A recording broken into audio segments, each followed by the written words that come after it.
The new Ant Pro Air by Selkirk can be described as a more forgiving, toned-down Vanguard Power Air. It falls into the all-court category, which I think makes it better for most players, but I'm not convinced that it's the best all-court style paddle that you're going to find, so let's get into it.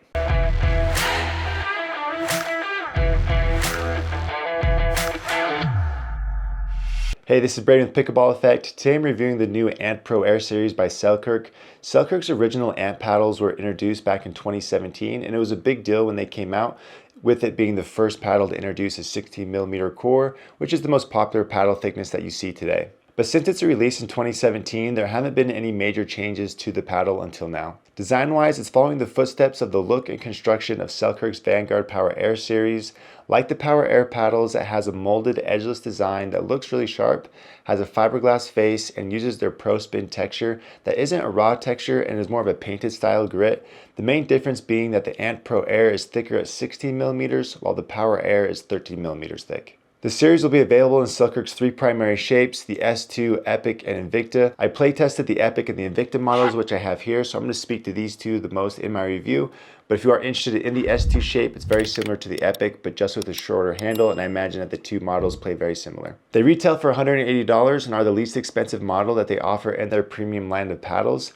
Plus, it comes with Selkirk's limited lifetime warranty and good customer service. If you decide to pick one up, then you can use my code ADV-BRADENU to get a gift card added to your purchase on Selkirk's website. Let's take a quick look at the numbers, and then I'll speak to the performance of the paddles. The paddles have higher swing weights and twist weight numbers compared to the Power Air models, which is to be expected with the paddles being thicker at 16mm. So the Epic is their standard shape paddle with a 5.25-inch handle length, and it has a low swing weight of 112 and a twist weight measurement of 6.87, while the Invicta is their elongated shape that also has a 5.25-inch handle and has a swing weight of 117 and a twist weight of 5.9. Nothing out of the ordinary here for the swing weight numbers. They fall right in line with what you would expect for these type of shapes. They're neither high or low, though I like that they kept the swing weights from getting too low, which can happen sometimes with edgeless paddles.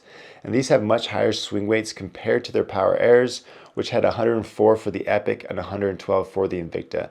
The Epic shape is lighter and more maneuverable, while the Invicta is heavier in comparison, but does plow through the ball better, which we'll talk more about in a minute. The twist weight of 6.87 is a really strong number on the Epic, particularly for an edgeless designed paddle, which is a style of paddle that tends to have a lower twist weight number. However, the paddle doesn't play as forgiving and solid as the twist weight suggests, though it's not bad. Again, I'll dive more into that later.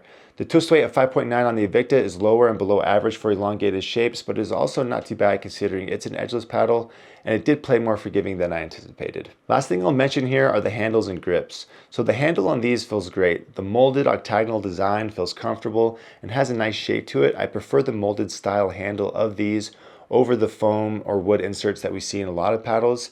And then the actual grip tape itself is very cushy, like way softer than what you'll see from other brands, so I thought it was worth mentioning.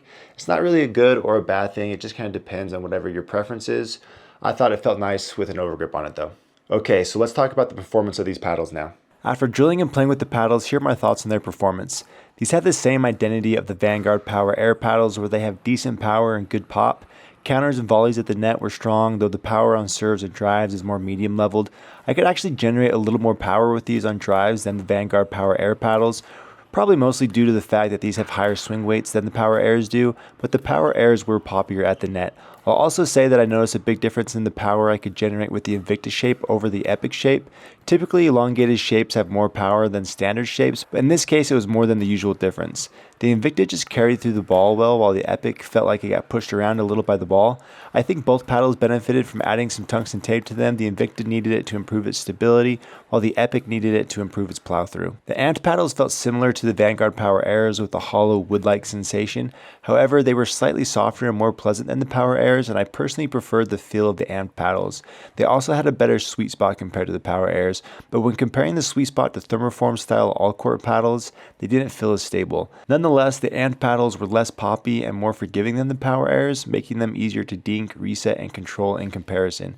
Despite the suggested forgiveness implied by the twist weight number, the Epic shape had an average level of forgiveness and wasn't oversized like you'd expect with a 6.8 twist weight measurement, while the Invicta was a little below average forgiveness for elongated shapes, though it wasn't too bad, and with some added weight it was definitely manageable though not oversized either. Like the Power Airs, these had a nice combination of speed and pop. The edgeless design and throat hole combined to improve the maneuverability of the paddles versus traditional paddles that have an edge guard and no holes in the face. However, these did not move as fast as the Power Airs. Regardless, this is still the highlight of the paddles for me and is what differentiates them from all other 16mm all-court style paddles.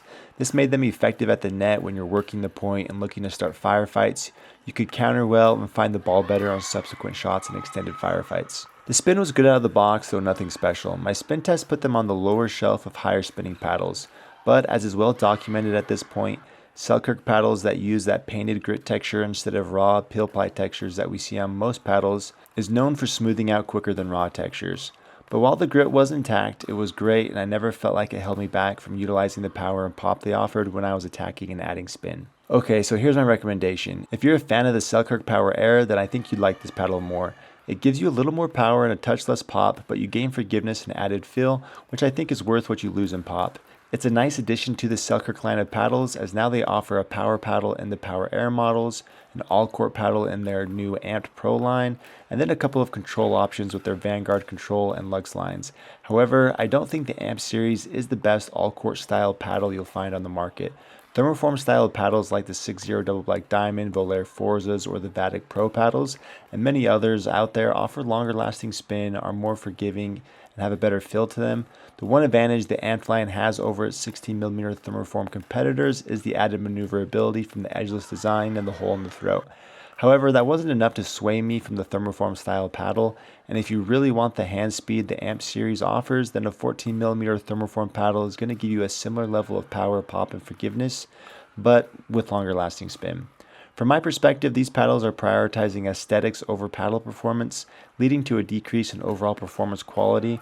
If these use a raw texture instead of painted grit and had an edge guard, then I think they'd be more forgiving and have longer lasting spin and compete better in the market. But Selkirk can't add the colors and designs they want if they used raw textures, and the edgeless design does look cleaner than paddles with edge guards. If aesthetics is high on your priority list, then you're not going to find a better looking paddle than these. But if you want the best performing all-court paddle you can find, then I think there are better options out there. So there you have it. Thanks for watching, and I hope it helps.